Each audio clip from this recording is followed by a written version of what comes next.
NDTV India के इस खास शो देश प्रदेश में आपका स्वागत है। मैं हूं शारिक खान।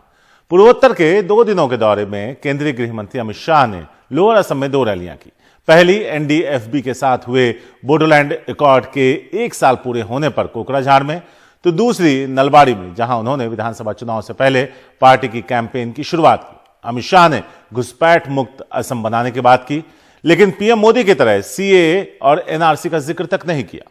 देखिए रतन चौधरी और संजय चक्रवर्ती की यह रिपोर्ट। एक कांग्रेस और बदरुद्दीन अजमल आसाम को घुसपैठियों से सुरक्षित रख सकते हैं क्या? जरा बताइए भैया, रख सकते हैं क्या?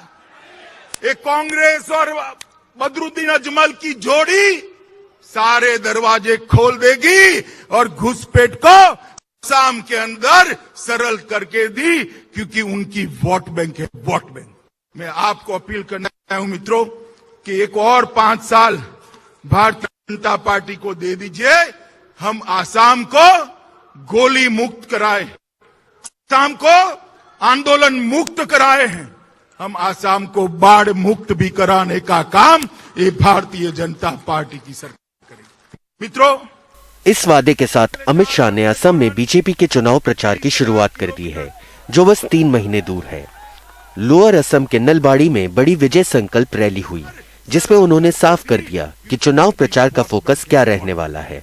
घुसपैठ को अगर कोई रोक सकता है तो केवल और केवल भारतीय जनता पार्टी की नरेंद्र मोदी सरकार रोक सकती है, और हमने कर दिखाया है।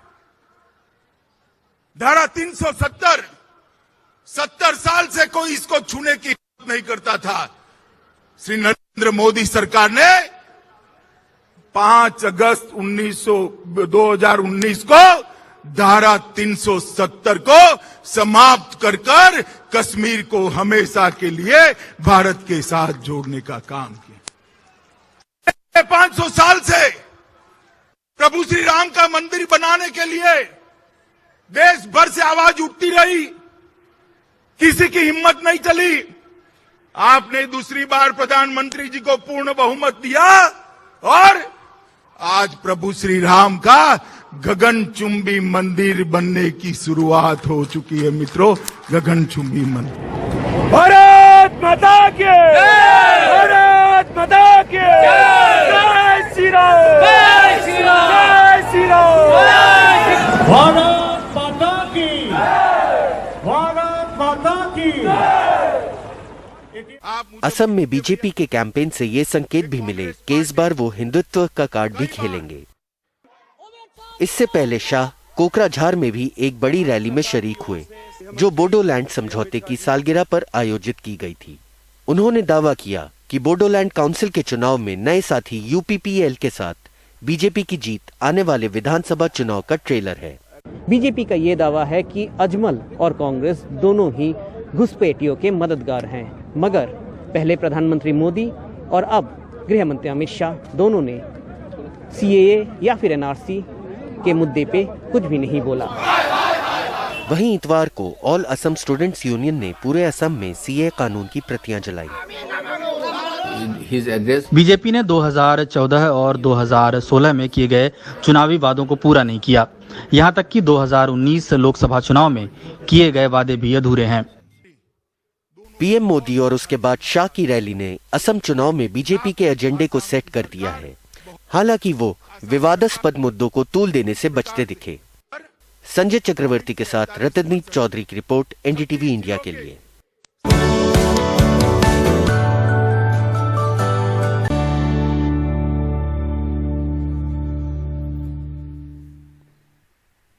आयकर विभाग ने राजस्थान के इतिहास की सबसे बड़े आयकर छापेमारी को अंजाम दिया। ये छापेमारी 2 रियल एस्टेट डेवलपर और एक सराफा कंपनी के कुल 31 ठिकानों पर मारे गए। इन छापों में करीब 1400 करोड़ की अवैध संपत्ति का खुलासा अभी तक हो चुका है।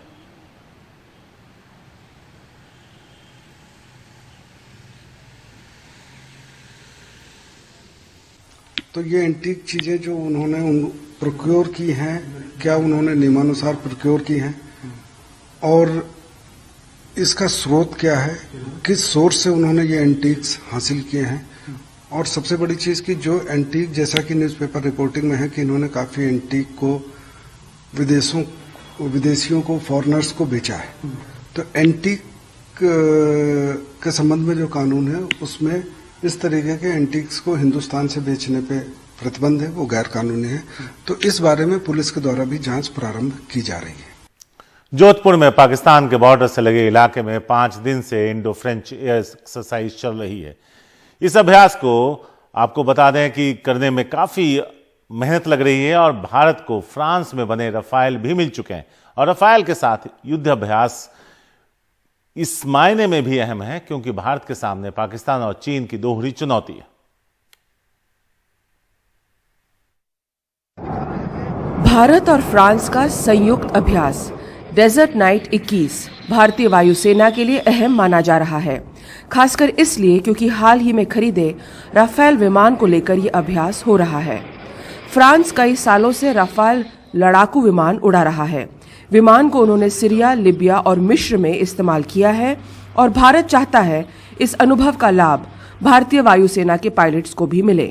हर स्क्वाड्रन के जो पायलट्स होते हैं और जो ऑफिसर्स होते हैं और जो लोग होते हैं, सारे लोग जो काम करते हैं वो उस स्क्वाड्रन के जो रोल होता है उसको पूरी तरह से निभाने के लिए काम करते हैं। इसी सेंस में हम भी यही काम कर रहे हैं।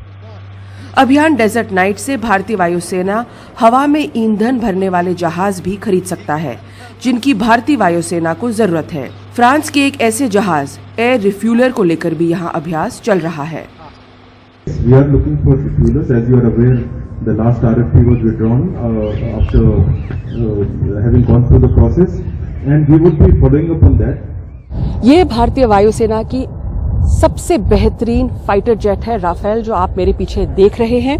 और यहाँ जोधपुर में जो फ्रेंच एयरफोर्स और इंडियन एयरफोर्स के बीच में जो अभ्यास हो रहा है वो बहुत ही महत्वपूर्ण है, क्योंकि जो राफेल एयरक्राफ्ट है वो हाल ही में भारतीय वायुसेना ने लिया है। और अभी जिस तरह से वॉर गेम्स हो रहे हैं उससे जो इंडियन पायलट है उनको काफ़ी एक्सपीरियंस मिल रहा है राफेल उड़ाने में, क्योंकि जो राफेल है फ्रांस उसको लंबे अरसे से यूज़ कर रहा है। इजिप्ट, सीरिया और लिबिया में फ्रांस ने उसे यूज़ किया है और उनका जो अनुभव है वो इंडियन फाइटर पायलट से शेयर कर रहे हैं, जो उनकी कैपेबिलिटीज, इंडियन फाइटर पायलट की कैपेबिलिटीज जरूर बढ़ाएगा। जोधपुर एयरबेस से हर्षा कुमारी सिंह, एनडीटीवी इंडिया।